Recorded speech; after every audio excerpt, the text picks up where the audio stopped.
बिस्मिल्लाहिर्रहमानिर्रहीम। Pakistan tax academy के नामे session के अंदर हम हाजिर हैं। इनकम टैक्स रिटर्न 2021 इन फील्ड है। IRIS प्रॉब्लम कर रहा है, दोस्त बैठे परेशान हो रहे हैं उसके ऊपर। इन सारे टॉपिक्स पे हम बात करते हैं इंशाल्लाह, लेकिन सेशन का बाकायदा आगाज़ तिलावत कुरान पाक से। तो मैं अली रज़ा नसीम एडवोकेट उनसे गुजारिश करूँगा कि आएँ और तिलावत कुरान पाक से हमारे सीनों को मुनव्वर करें।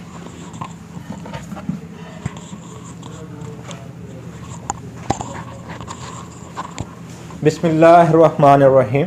कुल हुवल्लाहु अहद अल्लाहुस समद लम यलिद लम यूलद वलम यकुल लहु कुफुवन अहद। सदक़ल्लाहुल अज़ीम।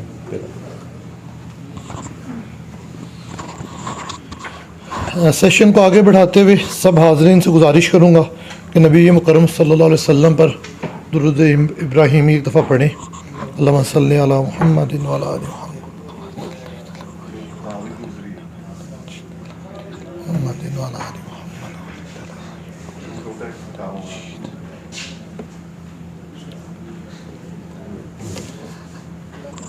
सेशन का जो पहला सवाल आज हम पूछेंगे अपने मोहतरम सर मंशा सुखेरा साहब से।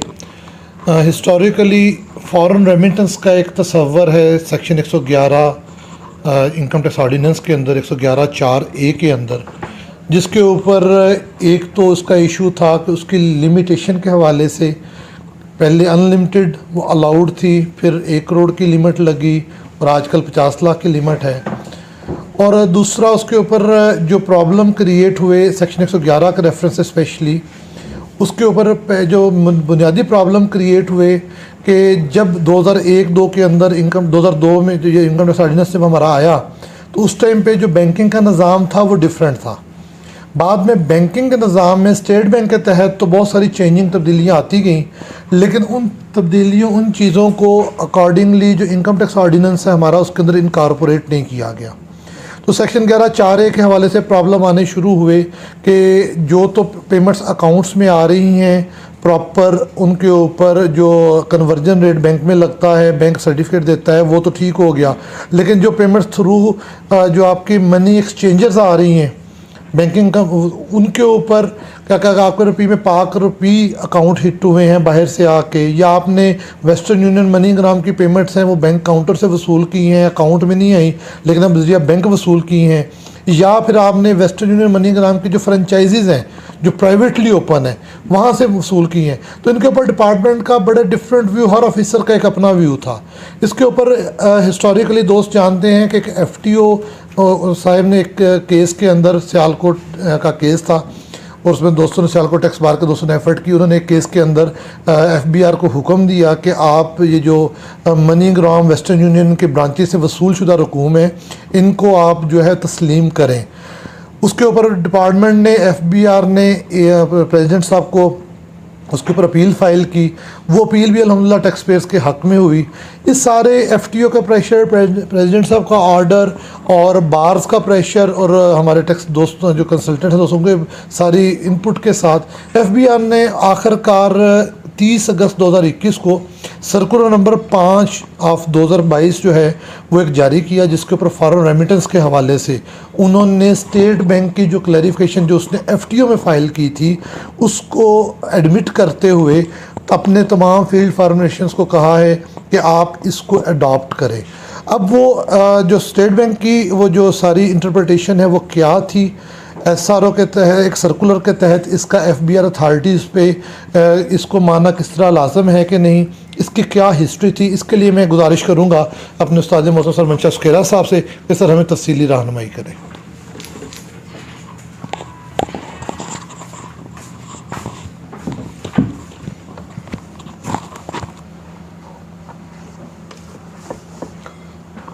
बिस्मिल्लाहिर्रहमानिर्रहीम। तो ये जो रिगार्डिंग फॉरेन एक्सचेंज रेमिटेंस, ये पुराना इशू है वैसे तो पाकिस्तान में, क्योंकि जितने भी अंडर डेवलप्ड कंट्रीज होते हैं वहाँ फॉरेन एक्सचेंज की शॉर्टेज होती है। उस वजह से जो कंट्रीज़ हैं वो अपने मुल्क में ज़्यादा, क्योंकि इस वक्त भी हमारा जो एक्सपोर्ट और इंपोर्ट का डेफिसिट होता है, हमारी इंपोर्ट ज़्यादा होती है एक्सपोर्ट कम होती है, तो फॉरेन एक्सचेंज डेफिसिट होता है।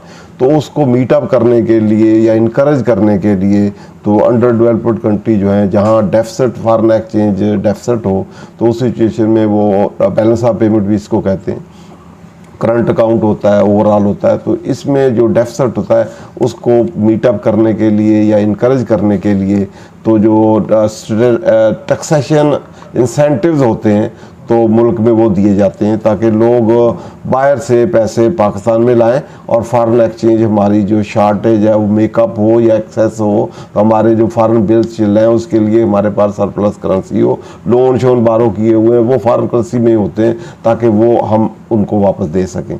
तो इसी पर्पज़ को पूरा कर सामने रखते हुए तो ये फॉरेन एक्सचेंज रिमिटेंस वाला जो कंसेप्ट था, सेक्शन 111 जो है वो एक डीमिंग प्रोविजन है जो जिसमें जो अनएक्सप्लेन्ड चीज़ें हों, उसमें क्रेडिट एंट्रीज हों या बैंक अकाउंट्स में आपकी कोई एंट्रीज आई हो जो अनएक्सप्लेन्ड हो, या उसमें कोई इन्वेस्टमेंट हो, मनी हो, कोई आर्टिकल्स हो, या कोई रिसीट्स हो, पेमेंट हो, तो इस तरह की चीज़ें, या आपके कोई एक्सपेंस आपने इनकर किए हैं जिनका आप नेचर सोर्स ना बता सकें तो उसकी एडिशन हो सकती है। तो उसको as a deemed income, actual income नहीं होती, जैसे कई लोन भी हैं या इस तरह के एक्सपेंडिचर जो है, एक्सपेंस वैसे तो इनकम नहीं होता लेकिन इनकम टैक्स ऑर्डिनेंस तो टैक्स लगता है इनकम पे, लेकिन एक्सपेंस इनकम नहीं होता। तो इसी तरह जो कुछ चीज़ें जो इन्वेस्टमेंट है वो शॉर्ट टर्म है, वो आपने बेचनी है, उसमें प्रॉफिट होगा तो वो टैक्स है, वो इनकम है। ओरिजिनल अमाउंट जो प्रिंसिपल अमाउंट है वो तो इनकम नहीं है, लेकिन क्योंकि उसके नेचर सोर्स नहीं है तो इसलिए उसको डीमिंग प्रोविजन के तहत उसको इनकम समझा गया कि जिसका आप नहीं बता सकेंगे कि नेचर कहाँ से आया है, कैसे आपने परचेज किया है, तो उसको इनकम ट्रीट कर लिया जाएगा। वो ऐसे ही समझ लिया जाएगा कि आपने वो एसेट जो खरीदा है वो अनटैक्स बनी थी, आपने कहीं से तो खरीदा है तो आपने जो इस चीज़ से खरीदा है, जिन पैसों से खरीदा है उस पर आपने टैक्स नहीं दिया हुआ, तो इसलिए वो अमाउंट सारी की सारी जो है वो आपकी अनटैक्स बनी है। तो वो आपकी पास्ट की कोई अर्निंग है जो आपने कंसील की थी जिसमें टैक्स नहीं दिया था, ब्लैक मनी थी, तो उस पर उसको टैक्स कर दिया गया। इसी तरह कोई एक्सपेंस आपने इनकर किए हैं तो एक्सपेंस में ये समझा जाएगा कि आपने कहीं से इनकम अर्न की थी और उससे वो एक्सपेंस अर्न किया है, इनकर किया, कोई अमाउंट होगी तो आपने एक्सपेंडिचर इनकर किया ना। तो इसीलिए उसमें फिर उन्होंने कहा कि जो चीज़ आपकी जिसकी नेचर नहीं बता सकेंगे कोई एक्सपेंस की कि नेचर क्या या सोर्स पैसे कहाँ से आए हैं, अगर आप बता देंगे उसके दो ये कंडीशन है, अगर आप बता देते हैं तो और उसके टू द सेटिस्फैक्शन ऑफ अफसर जो है या कमिश्नर जो है जो रेलेवेंट अथॉरिटी है, तो अगर आपकी नेचर सोर्स बता दें या आप बता ना सकें तो ऐड कर देगा, या आप बताएं तो आपकी कोई एक्सप्लेनेशन जो है वो सेटिस्फैक्ट्री ना हो तो उस सिचुएशन में वो आपकी उसको इनकम ट्रीट कर लेगा। और इनकम में आपके जो 5 हेड हैं उनमें से पहले सिर्फ एक हेड होता था जिसमें इनकम फ्रॉम अदर सोर्स में उसको ट्रीट करके उसको में ऐड किया जा सकता था, लेकिन पिछले साल जो अमेंडमेंट आई है उसमें जो बिजनेस की हैं रिसीट्स या सेल कंसील्ड है, जब प्रोडक्शन कंसील्ड है या रिसीट कंसील्ड है, तो उसके लिए उन्होंने कहा कि अदर सोर्स इसके लिए अप्रोप्रिएट हेड नहीं है, इसके लिए इनकम फ्रॉम बिजनेस है। तो अब जो इनमें से होंगी रिसीट्स, आखिरी जो 111(1)D है, तो डी वाली आपकी जो एडिशन अगर होगी तो डीमिंग इनकम ही, लेकिन उसके लिए हेड कौन सा होगा, इनकम फ्रॉम बिजनेस सेक्शन 18। लेकिन इसके अलावा जो होंगी जो आपकी अनएक्सप्लेन्ड क्रेडिट एंट्रीज है या अनएक्सप्लेन्ड आपका इन्वेस्टमेंट है, मनी है, आर्टिकल है या एक्सपेंडिचर है, वो income from other sources ABCD1 ABC जो है वो उसमें ही होंगे आपके इनकम फ्रॉम अदर सोर्स में, और जो आपका होगा ये रिसीट या प्रोडक्शन कंसीलमेंट या आपकी सेल जो है ये कंसीलमेंट होगी, तो ये that will be treated under the head income from business. Income from business में और उसमें फ़र्क क्या होगा, उसमें आपके बिजनेस लॉसेस कोई है पिछले सालों के वो पड़े हैं तो इसके अंगेज आप वो भी सेटअप कर लेंगे, या आपकी दूसरी डेप्रिसिएशन लॉन्ग टर्म आप सेटअप कर सकते हैं, कैरी फॉरवर्ड है वो भी सेटअप हो सकती है, और नेट उसमें ऐड करेंगे तो नेट बिजनेस प्रॉफिट होगा तो वो अकॉर्डिंगली फिर टैक्स होगा, इसलिए आपको ये इंसेंटिव मिल जाएगा। तो अभी एक तो जजमेंट भी आई है, उन्होंने कहा जी सेल तो इनकम हो ही नहीं सकती, उसका जो प्रॉफिट होता है वो होता है, तो अभी ट्रिब्यूनल इस तरह की भी जजमेंट दी है। तो एक उसमें और भी पॉइंट उन्होंने दिया है, 2 पॉइंट आप कर सकते हैं। एक तो उन्होंने कहा ग्रास क्रेडिट एंट्री बैंक में ऐड नहीं हो सकती, उनके जी एक तो पीक बैलेंस का प्रिंसिपल है, एक उन्होंने कहा जी जो सेल है सारी की सेल इनकम नहीं होती, तो इसमें ग्रास प्रॉफिट मार्जिन होता है, नेट प्रॉफिट जो है वो उधर भी सेक्शन 18 में भी लिखे हैं तो प्रॉफिट गेन लिखा हुआ है, वहाँ सेल नहीं लिखा हुआ कि सेल होगी, तो इसलिए प्रॉफिट गेन उसके कैलकुलेशन होनी चाहिए, तो वो ऐड होना चाहिए। दूसरा उसमें मोस्ट इंपॉर्टेंट पॉइंट जजमेंट में अभी आया है जो उसके लिए वो आया कि पहले उस हेड के अंदर चार्जेबल टू टैक्स हो। अगर सेक्शन 18 में पढ़े तो वहां ये नहीं लिखा कि इनकम अंडर सेक्शन 11 जो है चार्जेबल टू टैक्स होगी। इस तरह सेक्शन 39 में भी नहीं लिखा हुआ। 79 वाले में सेक्शन जो था सेक्शन 39 के पहले जो इनकम फ्रॉम अदर सोर्स था उसमें लिखा हुआ था, तो वहां से भी वो बेनिफिट ले लिया कि उसमें लिखा था यहाँ लिखा नहीं था, तो इसलिए इस लीगल लकूने की वजह से ये उसमें ऐड नहीं हो सकती। तो इस तरह भी एक सुप्रीम कोर्ट की जजमेंट भी आई है, तो उन्होंने कहा अगर आपने 122(5) या 1 लगाना है तो उसके लिए आप कहते हैं डेफिनेट इन्फॉर्मेशन है, तो पहले 111 में ऑर्डर पास करें कि ये मैंने एक्सप्लेनेशन इससे मांगी थी, उसने दी, ये सेटिस्फैक्ट्री नहीं थी या इसके नेचर सोर्स नहीं है। ऑर्डर इन राइटिंग होगा तो वो डेफिनेट इन्फॉर्मेशन होगी, क्योंकि सेक्शन 5 में लिखा हुआ है इन्फॉर्मेशन फ्रॉम ऑर्डर और अदरवाइज, तो अदरवाइज के लिए ये इन्फॉर्मेशन इस प्रोसेस से आप लें तो फिर एडिशन हो सकती है। तो ये इसीलिए इसमें लिमिटेशन का एक कंसेप्ट है कि आपने किस साल में कहाँ ऐड कर सकते हैं। जो आपके फॉरेन एसेट है तो उसके वो अनलिमिटेड पीरियड है, उसके लिए जिस साल में लिया है उस साल में भी हो सकता है, लेकिन जो अदर देन लोकल अनएक्सप्लेन्ड चीज़ें हैं वो जिस साल से वो रिलेट करती है, अगर 2017 में आपने परचेज की है, एक्सपेंस इनकर की है, या आपकी वो क्रेडिट एंट्री है या कंसील्ड है, तो वो 2017 में ही एडिशन होगी, उसको 2018 में या उससे पहले आगे नहीं कर सकते। इसके लिए सब सेक्शन 2 है उसमें लिखा हुआ है। तो एक ये इंपॉर्टेंट है कि आपका जिस साल में इनकर हो, अगर इस साल का है तो इस साल में होगा, वो उसका अमेंडमेंट आर्डर 17 का 17 में एडिशन हो सकती है, 18 में भी नहीं हो सकती और उससे पहले 16 में भी नहीं हो सकती। और उसके बाद ये कुछ एक्सेप्शंस हैं, जिस तरह ये एक्सेप्शंस हैं इसको हम एग्जम्पशन नहीं कहते, एग्जम्पशन तो फोर्स रूल या वहाँ दी होती है, तो यहाँ एक अप्लीकेबिलिटी ही नहीं है। इट मीन्स इसमें ये सेक्शन है डीम करता है जो कि एक्चुअल फैक्ट ना भी हो तो उसको नोशनल फैक्ट को भी एक्चुअल फैक्ट ट्रीट कर सकता है, या किसी डेफिनेशन में कोई डेफिनेशन एक्चुअल है तो उसमें कुछ और भी ऐड हो सकता है इनलार्ज करके, तो लेजिस्लेटर के पास वो पावर है तो उसको डीम कर सकता है। तो इसी तरह हैपनिंग नॉन हैपन, एक फैक्ट एक इवेंट हैपन ही नहीं होता और कोर्ट रेगुलेटर कह सकता है ये हैपन हुआ है, तीसरा अदरवाइज, तो ये लेजिस्लेटर के पास पावर डीविंग डिवाइस की या लीगल फिक्शन भी इसको कहते हैं, इसकी होती है, तो उसके तहत किसी चीज़ को जो इनकम नहीं भी है उसको भी ट्रीट कर सकता है। लेकिन उसके लिए दूसरा रूल ये है कि जब वो इस तरह की कहे तो उस चीज़ का नेक्सस जरूर हो, ये नहीं है कोई इररिलेवेंट चीज़ को वो डीम कर ले। आप जितनी हमने चीज़ें डिस्कस की हैं, क्रेडिट एंट्री या आपने कहा एक्सपेंडिचर या आपने कहा इन्वेस्टमेंट मनी आर्टिकल या आपने सेल प्रोडक्शन का है, तो इनका इनकम से नेक्सस है, तल्लक जरूर है, डायरेक्टली या इनडायरेक्टली। डायरेक्ट इनकम नहीं है लेकिन इनकम का डायरेक्टली इंटरव्यू से रिलेट करते हैं। तो थर्ड ऐसी चीज ना हो जो उसका तल्लक ही ना हो, तो इनका तल्लक है, तो इसलिए ये दूसरा प्रिंसिपल डीमिंग में ये है कि उसका नेक्सस या रिलेशनशिप उस चीज को, तो उसको फिर नेक्सस किया जा सकता है। तीसरा ये है कि जब भी कोर्ट देखता है कि डीमिंग होना चाहिए नहीं, तो उसके पर्पस किन लोगों में है, क्या चीज़ है, क्या ऑब्जेक्ट है, उसको देखेगा, अल्टीमेटली फिर उसको डीमिंग प्रोविजन को एनफोर्स करेगा, इंटरप्रेट भी करेगा, एनफोर्स करना भी जरूरी। जब लेजिस्लेटर की इंटेंशन है तो आपने फिर उसको इफ बट में इधर उधर नहीं कर सकते, तो इसको एनफोर्समेंट भी उसके करना जरूरी है। तो ये बेसिक प्रिंसिपल्स हैं डीमिंग के। तो डीमिंग भी लिमिटेड स्कोप होता है, जिस पर्पज के लिए डीमिंग इस्तेमाल गई है टू दैट एक्सटेंट ही रहेगी, उसको हम थ्रू इंटरप्रिटेशन डिवाइस सारे लॉ पे अप्लाई नहीं कर सकते। जहां डीमिंग होगी तो उस हद तक ही रहेगी, सारे लॉ के ऊपर प्रीवेल नहीं करेगी, हर जगह नहीं उसको हम ट्रीट कर लेंगे।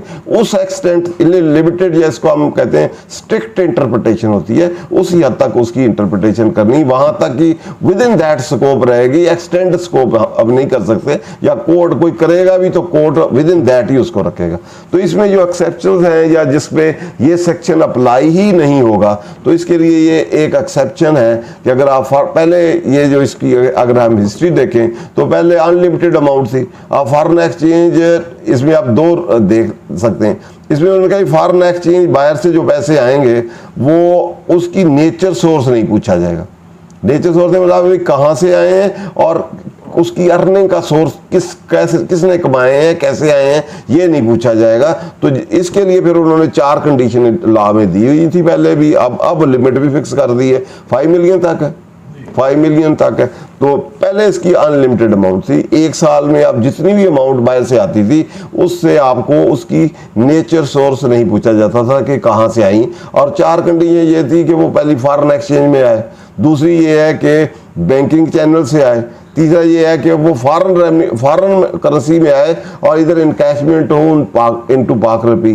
थर्ड फोर्थ था कि शेड्यूल बैंक में हो और शेड्यूल बैंक ही उसका जो सर्टिफिकेट इशू करे। ये 4 कंडीशनें जो हैं जो फुलफिल करेगा तो वो उसकी इंटाइटलमेंट थी कि वो उसकी डीम्ड इनकम नहीं होगी, कार्डलिंग फिर डीम नहीं होगी तो कार्डलिंगली ऐड नहीं होगी, उसका नेचर सोर्स पूछा नहीं जाएगा। तो ये अब इसकी लिमिट जो है 5 मिलियन तक कर दी गई। 1 साल में 5 मिलियन से अबव होगी तो फिर नेचर सोर्स पूछा जा सकता है, फिर इसकी एडिशन हो सकती है। इसमें 2 मिसकंसेप्शन थी। एक ये था कि ये अगर हम ना बताएं तो वो एडिशन कर देते थे, तो दूसरा ये था कि ये इंटरप्रिटेशन दूसरी ये थी कि अगर कोई उसकी नेचर सोर्स भी बता दे फिर भी ऐड कर देते थे, क्योंकि कानून ये है कि पहली अगर हम इसको अब 4 को दूसरों से मिला के पढ़ें तो ऐसी अमाउंट जिसका नेचर या सोर्स हम बता दें उसकी एडिशन नहीं हो सकती। एडिशन कंडीशनल है, एब्सोल्यूट नहीं है कि कोई आपने एंट्री क्रेडिट एंट्री है तो ऐसे ही ऐड कर दी जाएगी, या इन्वेस्टमेंट आपने की है या मनी है, आर्टिकल है या आपके एक्सपेंस है या प्रोडक्शन है या सेल है तो ऐसे ही ऐड कर दी जाएगी। ऐसे नहीं ऐड करेगी, वो सब्जेक्ट टू सर्टेन कंडीशंस है। वो कंडीशन आप फुलफिल नहीं करते या सर्कमस्टांस या जो एक्सप्लेनेशन है वो अब आप नहीं देते तो एडिशन होनी है। अगर आप उसकी नेचर सोर्स बता देंगे तो और उसकी सेटिस्फेक्शन भी हो कमीशन की तो फिर एडिशन नहीं होगी। फॉरेन रेमिटेंस भी आए, आप फॉरेन रेमिटेंस के 2 पार्ट हो गए। ये समझ ले, एक में आपने नेचर सोर्स बता सकते, जैसे जैसे समझ ले आपका भाई है बाहर, वो काम करता है, वो नौकरी है, आपको फॉरेन रेमिटेंस उसने भेजी है, ये कंडीशन उस पर एप्लीकेबल नहीं है। आप उसके नेचर सोर्स बता सकते हैं कि ये मेरा भाई है, उसने बाहर से मुझे गिफ्ट दिया है या वैसे मुझे भेजा है, उसकी ये सैलरी स्ट्रक्चर है, वहाँ ये काम करता है, ये बिजनेस है, फॉरेन उसका बैंक अकाउंट ये है जिसमें उसने अर्न किए हैं, वहाँ रखे हैं और मुझे भेजे। ठीक है, तो वहां से नेचर सोर्स आप बता दें कहां से पैसे आए हैं, कैसे ने अर्न किए हैं, और उस पे डिपार्टमेंट जो ऑफिसर्स है वो सेटिस्फाई हो जाए आपके डॉक्यूमेंट्री एविडेंस देके कि वाकई ये अर्न हुई है और ये इनका भाई रिलेशनशिप में भाई भी है और इसने इसको भेजे हैं, तो उसके अकॉर्डिंगली फिर वो आपकी addition nature source to the satisfaction of commissioner या ऑफिसर जो है वो आप दे देंगे तो फिर एडिशन नहीं हो सकती। एक तो ये है कि आप कैपेबल हैं कि नेचर सोर्स बता दें तो फिर कोई भी एडिशन नहीं हो सकती जिस के भी आप नेचर सोर्स।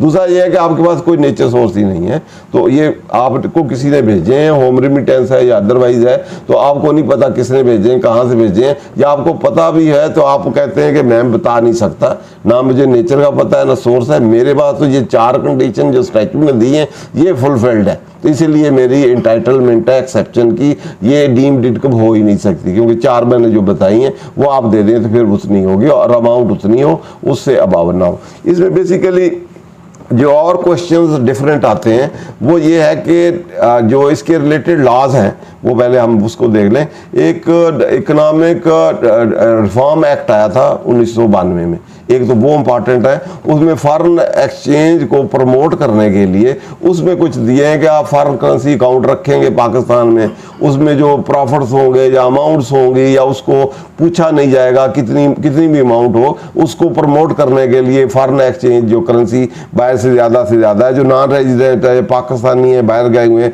ताकि वो वहाँ से रिमिट करें पाकिस्तान में फॉरेन करेंसी अकाउंट खोलें तो उसमें अमाउंट लेके आएँ तो उसको नहीं पूछा जाएगा। तो पिछले साल उसमें कोई एक आधी अमेंडमेंट आई है, बहरहाल वो है फॉरेन एक्सचेंज ना तो आपका अकाउंट उसमें अटैच हो सकता है ना उसके बारे में पूछा जा सकता है कि जब तक उसके अंदर फॉरेन करेंसी अकाउंट है और फॉरेन अमाउंट है, जब बाहर आएगी तो उसको पूछा जाए। एक तो वो है रिफॉर्म एक्ट जो है, इकोनॉमिक रिफॉर्म एक्ट 1992 जो है वो एक रेलिवेंट है। एक आपका फॉरेन एक्सचेंज रेगुलेशन एक्ट है 1947, वो इंपॉर्टेंट है, वो डिटरमिन करेगा कि इसकी एनकैशमेंट किसको फॉरेन करेंसी कहेंगे, किसकी रेगुलेशन होगी, उसमें इन एक आउट वाली रेगुलेशन की है, इन उसमें है एक आउट है जो फॉरेन एक्सचेंज ट्रीट की जाती है। तो अब इसमें एक क्वेश्चन ये आता है कि बाज़ पाकिस्तानी बैंक बाहर भी हैं, जैसे जद्दे में है या यूएई में है, ये यूके में है, वहाँ हबीब बैंक है या नेशनल बैंक है, तो वहाँ आप लेके वहाँ उनको वहाँ जमा करा देते हैं। तो इस सिचुएशन में यह है कि आपने वहाँ से वहाँ की करेंसी जो है पाउंड है आपने लिए, वहाँ से कैश करवाए और कैश करा के रुपये लेके वहाँ बैंक में जमा करा दिए। अब अल्टीमेटली उसकी डेस्टिनेशन क्या है, हबीब बैंक में जमा हुए हैं, तो वहाँ हबीब बैंक को आपने डॉलर दिए और पाउंड दिए हैं, तो उसने कैश रुपये किए, वहाँ जमा करके अल्टीमेटली वो स्टेट बैंक में ही आएंगे। तो इस सिचुएशन में पहले जो लिटिगेशन हुई उसमें उन्होंने कहा नहीं, फॉरेन करेंसी इधर आनी चाहिए।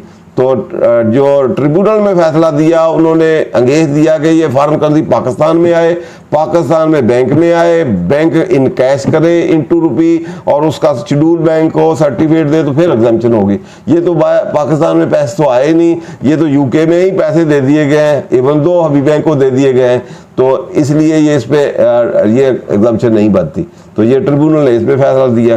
इन्हीं चीज़ों को फिर दूसरा ये आया कि एक्सचेंज कंपनी जो है या ये जो दूसरी एक्सचेंज सर्विसेज हैं, मनी ट्रांसफ़र ऑपरेटर्स हैं या जितनी भी एक्सचेंज कंपनी वाली हैं, तो उन्होंने कहा जी ये वाली जो है ये भी क्योंकि फॉरेन एक्सचेंज है, बाहर से आती है, थ्रू होती है, फिर कैश होती है, तो ये वाली सारी जो है इसमें भी लिटिगेशन चली। तो लोअर FTO में किया, FTO ने होल्ड कर दिया कि ये भी फॉरेन एक्सचेंज जो स्टेट बैंक के रूल रेगुलेशन है उसके मुताबिक गवर्न होती है, तो इसको भी टाइटल होनी चाहिए। ऑब्जेक्टिव जो है लॉ का वो अचीव हो रहा है, तो इसलिए होने चाहिए। लेकिन एग्जम्पशन या इसके जो बेसिक जहाँ भी कोई कंसेशन या बेनिफिट दिया जाए तो उसके लिए 3 बेसिक रूल्स होते हैं, बल्कि 4 होते हैं। पहला तो ये है कि जो क्लेमेंट होता है उसने अपने जब वो उसने क्लेम करना और क्लेम को जो कंडीशन हो उसने फुलफिल करनी होती है कि जहाँ भी एग्जम्पशंस हो तो वहाँ उसने क्लेम करके उसको प्रूव करना या बर्डन ऑफ प्रूफ जो है वो क्लेमेंट पे होता है, जबकि चार्जिंग सेक्शन पे रिवर्स होता है, वो डिपार्टमेंट पे होता है।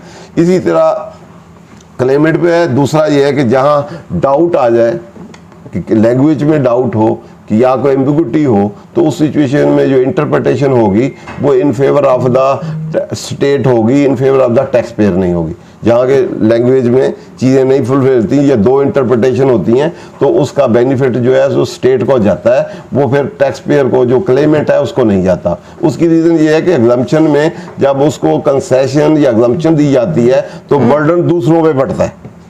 अगर किसी एक बंदे को एग्जम्पशन दे दी जाए तो उसका बर्डन, ओवरऑल जो बर्डन है वो दूसरों को बेयर करना पड़ेगा, तो इसलिए in the favour of state होती है। थर्ड बेसिकली इसमें ये होती है कि जब आप कंडीशन फुलफिल कर लें, तो आप कंप्लाई विद कर लें, तो फिर आपका वेस्टेड राइट बन जाता है, फिर आपकी एग्जम्पशन को इफ बट से रिजेक्ट नहीं किया जा सकता। तो ये 3 बेसिक इसके टेस्ट हैं या ऐसे सारे रूल हैं फॉर द एग्जम्पशन के लिए।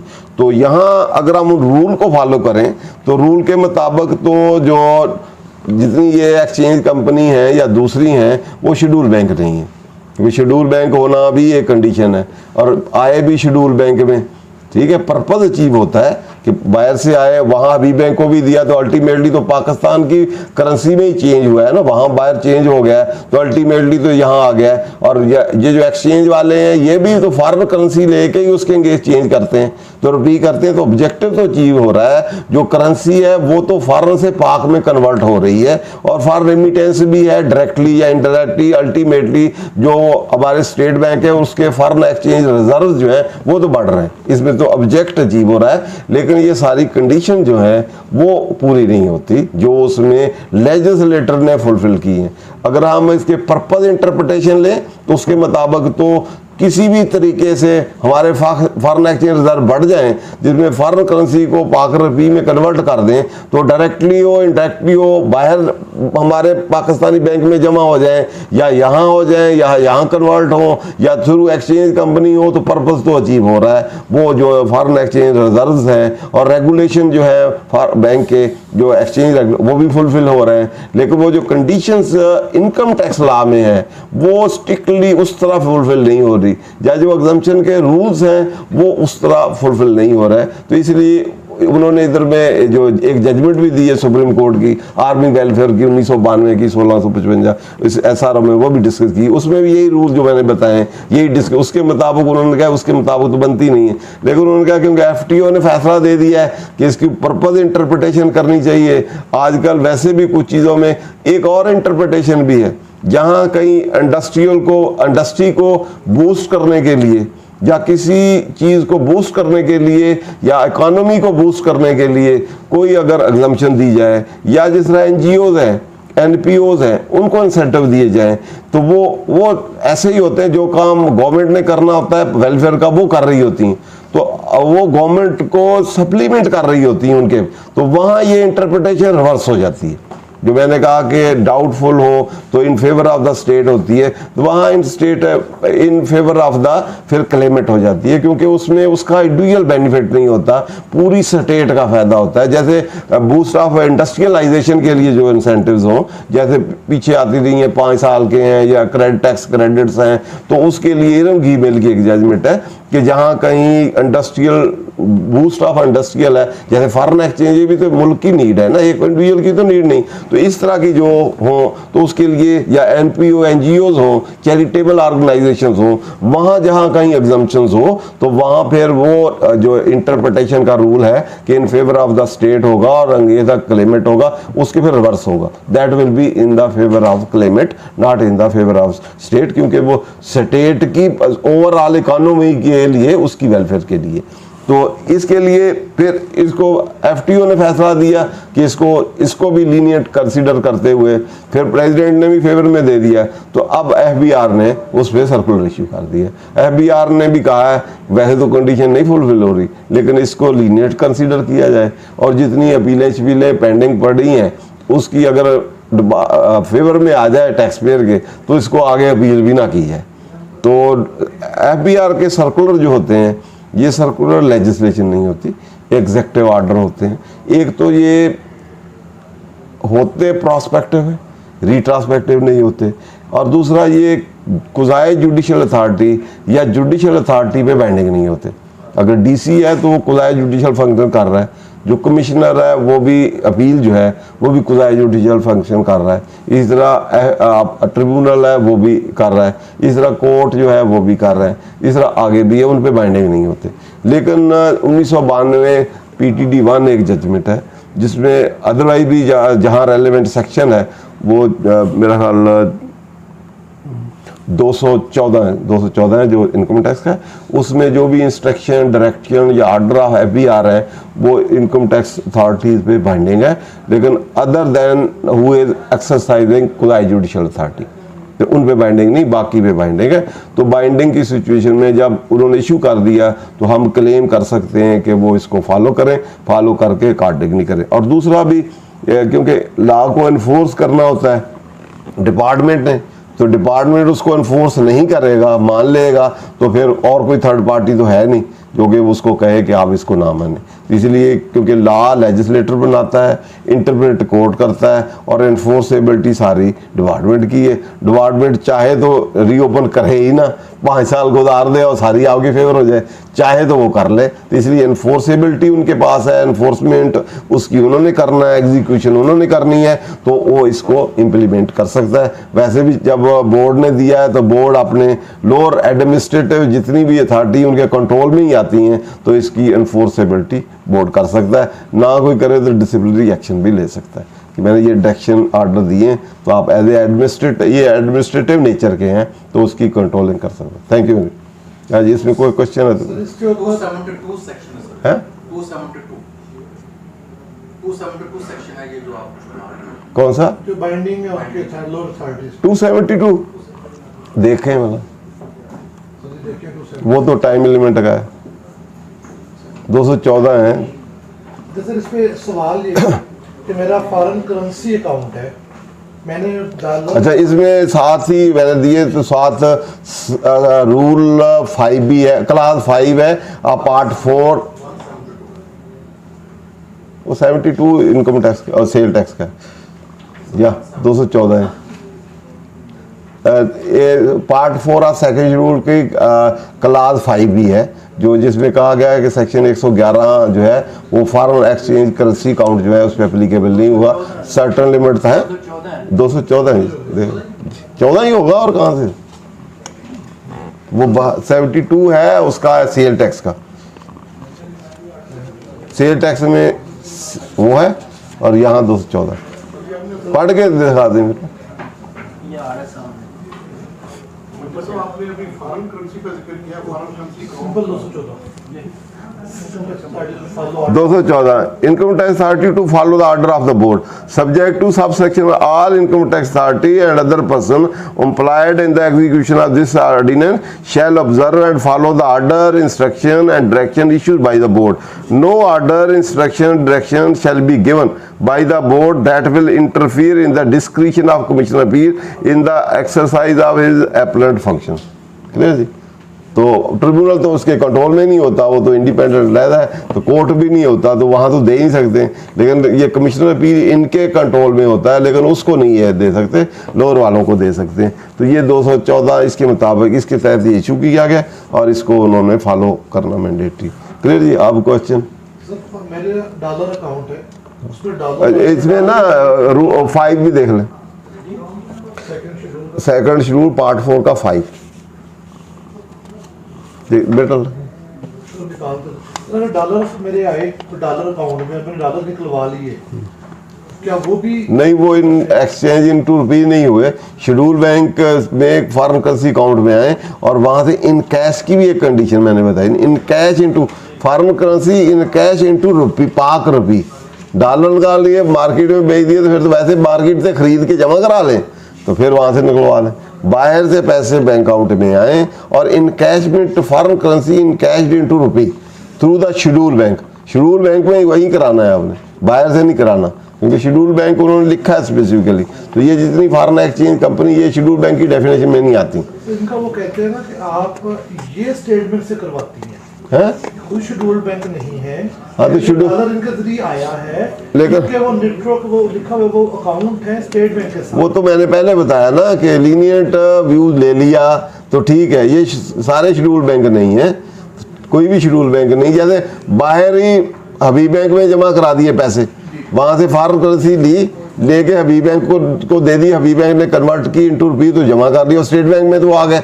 अल्टीमेटली स्टेट बैंक को तो फॉरेन करेंसी सरेंडर हुई ना, अंग्रेज तो फॉरेन करेंसी तो बढ़ गए, तो फॉरेन करेंसी तो इधर से भी आ गए, लेकिन शेड्यूल बैंक वाली जो कंडीशंस हैं वो फुलफिल नहीं हुई कि शेड्यूल बैंक से आई फॉरेन करेंसी, बाहर से पाकिस्तान में आई और उससे फिर इनकैश हुई थ्रू बैंकिंग चैनल, वो कंडीशनें फुलफिल नहीं होती।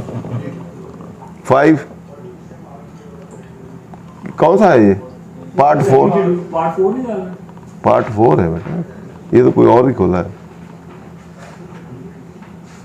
उम्मीद तो नहीं हो गया। ये द प्रोविजन ऑफ सेक्शन 111 111 जहाँ कहीं है। regarding unexplained हाँ, income or ये। assets shall not apply in respect of any amount of foreign exchange deposited in a private foreign currency account. 5 second schedule की 5 जैसे ये पार्ट 4 इधर क्यों नहीं आ रही? सर मैं पढ़ दूं क्या? हाँ इधर ही मैं आ जाए तो पढ़ दें। पर Any amount of foreign exchange deposited in a private foreign currency account held with an authorized bank in Pakistan in accordance with the foreign currency account scheme introduced by State Bank of Pakistan, provided that the exemption clause shall not be available in respect of any deposits made on after the 16th day of December 1999 in such amounts held by a resident person or in respect of any amount deposited in accounts opened on or after the said date by such person. Any amount invested in the acquisition of 3 years foreign currency bearer certificates issued under the foreign currency bearer certificate rule 1997. Rupee withdrawal or receipt created out of such withdrawal in rupees from private foreign currency accounts or an encashment of foreign exchange bearer certificate, US dollar bearer certificate and foreign currency bearer certificates. अब तो ये पहले थी जब वो धमाका हुआ था तो उन्होंने फिर उस वक्त इस पर कंडीशन लगा दी थी, तो अभी भी वो जो इकोनॉमिक रिफॉर्म एक्ट में देखें तो वहाँ है कि फॉरेन करेंसी जो है ना उसमें अगर जब तक वहाँ अकाउंट है वो अटैच भी नहीं होगा, और उसके बाद उस पर जो प्रॉफिट होगा उसकी भी टैक्सेशन नहीं होगी, और उसकी जब बाहर निकलवाएंगे तो फिर तो उसका सिर्फ एक वो लास्ट आया था या पिछली कोई अमेंडमेंट है नहीं है तब आप डिपॉजिट नहीं करवा। हाँ, वो नॉन फाइलर के लिए था कि नॉन फाइलर डिपॉजिट, ये पिछले साल चेंज आई थी। तो बाकी इकोनॉमिक रिफॉर्म एक्ट 1992 में वही है, वो भी आप इन सारों को अगर कलेक्टिवली आपको कोई नोटिस आए तो फॉरेन एक्सचेंज रेगुलेशन, उसका रेगुलेशन 10 है या 9 है वो देखें, 47 वाला एक्ट जो है उसको पढ़े तो उसमें ये सारा ही है कि ये फॉरेन एक्सचेंज ही है। जो आप बाहर भी जमा कराया है वहाँ भी सरेंडर किए हैं तो स्टेट बैंक के आया तो फॉरेन एक्सचेंज रिमिटेंस की डेफिनेशन में ही बहाल करता है। तो इसलिए सिर्फ यहाँ तक ना देखें डेफिनेशन को, फॉरेन रेमिटेंस जो है फॉरेन एक्सचेंज रिमिटेंस है क्या, उसके लिए आप वो फॉरेन एक्सचेंज रेगुलेशन जो है उसको पढ़ें। तो उसमें 3-4 इनलैंड और आउटलैंड इस तरह की डेफिनेशन में उन्होंने इन सारे बाहर भी सरेंडर किए हैं तो वो भी उसकी डेफिनेशन में फॉल करती हैं। तो वहाँ से आप हेल्प ले सकते हैं कि क्या फॉरेन रेमिटेंस क्या है, पाकिस्तान में लाना ज़रूरी है कि वहीं भी दें तो वो भी वही चीज़ है। तो इस तरह फॉरेन ने बाहर जहाँ आप देते हैं तो उन्होंने पाकिस्तान में भी आपने अकाउंट कराची में खोले होते हैं, जहाँ बैंक है वहाँ वाला बैंक है, एक आपका बैंक है, उस बैंक ने यहाँ भी बैंक में अकाउंट खोल लेते हैं, यहाँ खोल लेते हैं, यहाँ एक दूसरे बैंक को सरेंडर कर देते हैं। तो वहाँ से लिए आपसे पैसे दूसरे बैंक ने, कुवैत बैंक ने, यहाँ आपको स्टेट बैंक को उन्होंने सरेंडर कर दिए, तो वो भी उसी डायरेक्ट बंदे के अकाउंट में नहीं आते लेकिन उसके नाम से आते हैं और अल्टीमेटली स्टेट बैंक को सरेंडर हो जाते हैं। तो वो भी फॉरेन एक्सचेंज रिमिटेशन की डेफिनेशन में आते हैं। तो ये इसी तरह मेरे एक केस में ऐसा ही था, उन्होंने बाहर लिए, बाहर अपने बैंक को दिए, उस बैंक ने इधर बैंक में भेज दिए। अब उनको नहीं पता था वहाँ से होके यहाँ कराची में किस बैंक में, वो UBL का कोई बैंक था, वहाँ उस बैंक ने उधर भेजे, वहाँ से फिर स्टेट बैंक हो गए। तो वो आपको सर्टिफिकेट दे सकते हैं, वैसे भी आप जिस बैंक से भी आए जहां भी आप जमा कराएंगे वो सर्टिफिकेट दे देंगे, उसकी ट्रेल का पूरा पता नहीं होगा आपको, तो आप वो भी फिर स्टेट बैंक से या उनसे सरेंडर हो गया ये आपको मिल जाएगा। तो इसलिए आप क्योंकि उन्होंने ये सर्कुलर इशू कर दी है तो इसमें वो जो पहले इतनी ज़्यादा एम्बिग्युइटी थी या कॉम्प्लिकेशन थी उसको उन्होंने रिजॉल्व करके और इसको लीनियंट व्यू ले लिया है कि फॉरेन एक्सचेंज को प्रमोट करें। वैसे तो चाहिए कि लेजिस्लेशन में भी अगले में अमेंडमेंट कर दें, तो ये वाली चीज़ उधर भी लिख दें तो ज़्यादा बेहतर होगा और लिटिगेशन बिल्कुल ही एंड हो जाएगी। होता होगा सर इसमें एक और भी चीज़ देखने को मिली है, मनी ट्रांसफर कंपनीज उन्होंने एप्लीकेशन अपनी बनाई है फॉरेन कंट्रीज के अंदर, फॉरेन कंट्रीज के अंदर उनकी पार्टनरशिप है मुख्तलिफ ममालिक के कमर्शियल बैंक के साथ। वो क्या करते हैं, वे एप्लीकेशन देते हैं, प्लेटफॉर्म देते हैं, आपने मनी ट्रांसफर कर दी है, आप अमाउंट लिखें, ऑटोमेटिकली उस बंदे के अकाउंट में पैसे चले।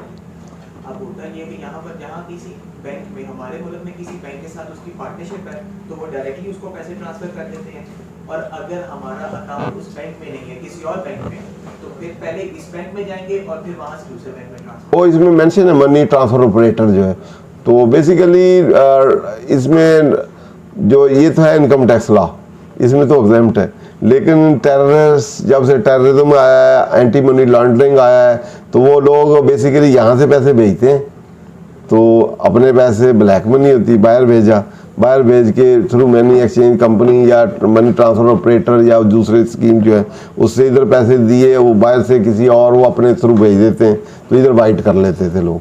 लेकिन यहाँ तो एग्जाम्पशन है, लेकिन वो FIA वाले जो है एंटी मनी लॉन्ड्रिंग वाले जो है वो आपको पकड़ लेते हैं, वो ट्रेस भी कर लेते हैं पैसे हैं, जो पेनियर के थ्रू आते हैं पैसे, पेनियर एक ऐप है। हाँ जी, पेपाल, पेनियर और इससे काफ़ी सारी ऐप्स हैं। जितने भी मोड्स हैं वो जो अल्टीमेटली जो अभी सर्कुलर दिया है इसमें अल्टीमेटली फॉरेन एक्सचेंज डायरेक्टली या इनडायरेक्टली जो स्टेट बैंक को सरेंडर होगी इनटू रुपी, तो उसके लिए आपको लीनियंट पॉइंट ऑफ व्यू से उसका इंसेंटिव अप टू 5 मिलियन मिल सकता है। ठीक है, वो ऐप से हो, मनी ट्रांसफ़र से हो, एक्सचेंज कंपनी से हो, या ये मनी बिजनेस सर्विस से हो, किसी से भी हो, अगर आपकी वो अल्टीमेटली पाकिस्तान की फॉरेन एक्सचेंज जो रिजर्व्स हैं, रुपी रिजर्व बढ़ रहे हैं इनटू पाक रुपी और सरेंडर किया है फॉरेन करेंसी और फॉरेन एक्सचेंज बढ़ रही है, तो वो पर्पस इंटरप्रिटेशन उन्होंने कर दिए, पर्पस अचीव हो रहा है, तो उन्होंने कहा लीनियंट व्यू लेके उनको अलाउ करें, अननेसेसरी लिटिगेशन इस पर ना करें। क्लियर जी। अदरवाइज उस टेस्ट में डालें डेफिनेशन में तो उसके मुताबिक वो नहीं बनती। क्लियर जी। सर इसमें ये 9 और 10 इंपॉर्टेंट है, अगर उसको पढ़ लिया जाए। अच्छा वो सर सर्कुलर 5 का जो अच्छा रेलेवेंट स्टेट बैंक वार्ड, उन्होंने कहा कि स्टेट बैंक जो इंटरप्रिटेशंस की हैं वो बहुत अच्छी हैं, तो इसलिए स्टेट बैंक की जो इंटरप्रिटेशन है वो फॉलो कर लें, क्योंकि वो फॉरेन एक्सचेंज रूल रेगुलेशन वो डील करता है। तो इसलिए उन्होंने खुद भी इसमें कर दिया। State Bank ward memorandum so dated 7/2021 held their ground and have responded to FBR of four-sided observation by stating that to claim exemption under foresaid clause of ITO 2008 taxpayer receiving home remittance via MCS money service business and exchange company strictly fulfil all the condition. उन्होंने 2 पे strict किया है, 2 fulfil करते हैं, इसके अलावा उन्होंने इसमें नहीं दिया। ठीक है। अब इस सर्कुलर के मुताबिक तीसरा चौथा हम करेंगे तो वो कहेंगे ये नहीं 2 तक ही आप रहें। ठीक है। अच्छा, इसके बाद fulfil all the condition set in section 111A of ITS the state bank have also gone on to item wise address question of fulfilment और non fulfilment of 4 cardinal conditions and laid down under the currently prevailing banking regulation and practice as under. Amount should be in foreign exchange. Home remittance amount is received from money service or exchange in Pakistan and foreign exchange. उन्होंने कहा ये इसको fulfil करती हैं, ये दोनों आए तो इसको amount should be in foreign exchange. तो ये फॉरेन एक्सचेंज को कि फॉरेन एक्सचेंज ही आई है, आपने फॉरेन एक्सचेंज उनको दी है तो उन्होंने कैश किए, तो पहली कंडीशन फुलफिल होती है। दूसरी उन्होंने कहा amount should be remitted from outside Pakistan through normal banking. Foreign exchange is received by Pakistani bank in their nostro account through normal banking channel from overseas jurisdiction. उन्होंने कहा ये भी बना दिया है उन्होंने, लेकिन वो बैंक के ऊपर लिखा हुआ है कि ये शेड्यूल बैंक नहीं। उन्होंने कहा ये भी हाँ फुलफिल होती है, क्योंकि बैंक को तो वही फॉरेन करेंसी चाहिए, उसको तो इनकम टैक्स ऑडिटिंग से कोई ताल्लुक नहीं है ना। स्टेट बैंक का क्या ऑब्जेक्टिव है कि फॉरेन एक्सचेंज सबसे ज़्यादा हो, तो उसने कहा सब कुछ सही है, ये भी बैंकिंग चैनल है, सब कुछ है, वैसे ऊपर लिखा हुआ है बैंकिंग चैनल। उन्होंने कहा ये भी ठीक है, जो फॉरेन ओवरसीज जुरिडिक्शन से आते हैं तो ये भी इसमें फॉल करते हैं कि remitted outside Pakistan through normal banking. उन्होंने कहा amount should be in cash by schedule bank. उन्होंने कहा ये भी शेड्यूल बैंक ही है। आगे देखने उसमें लिखा फॉरेन एक्सचेंज सरेंडर, वही मैंने जो कहा था कि surrender in cached in interbank market and home remittance is paid in पाक रुपी। उनका अल्टीमेटली स्टेट बैंक हो गई है तो शेड्यूल बैंक ही है, वह ठीक है। उसके बाद certificate of encashment in respect of amount should B produce by the concerned bank. उधर तो लिखा है शेड्यूल बैंक, इधर उन्होंने कंसर्न्ड बैंक। अच्छा, उन्होंने कहा encashment certificate issued by the bank that has received foreign exchange from abroad on behalf of the beneficiary in the matter. उन्होंने कहा डायरेक्टली इनडायरेक्टली जो भी बैंक आपको वो सर्टिफिकेट दे देता है कि जी इसकी मैंने स्टेटमेंट फाइल कर दी है टू द स्टेट बैंक, तो ये जिसने एक्सचेंज कंपनी वो भी आपको दे देते हैं कि इतने पैसे स्टेट बैंक को चले गए। उनका वो भी फुलफिल्ड है, ये बिल्कुल सही है। दोनों चीज़ें जो मनी सर्विस बिजनेस वाली और एक्सचेंज कंपनी वाली जितनी भी है, तो मनी सर्विस में सारे ही आप हो जाएंगे या उसको फर्दर आप। ठीक है जी, आगे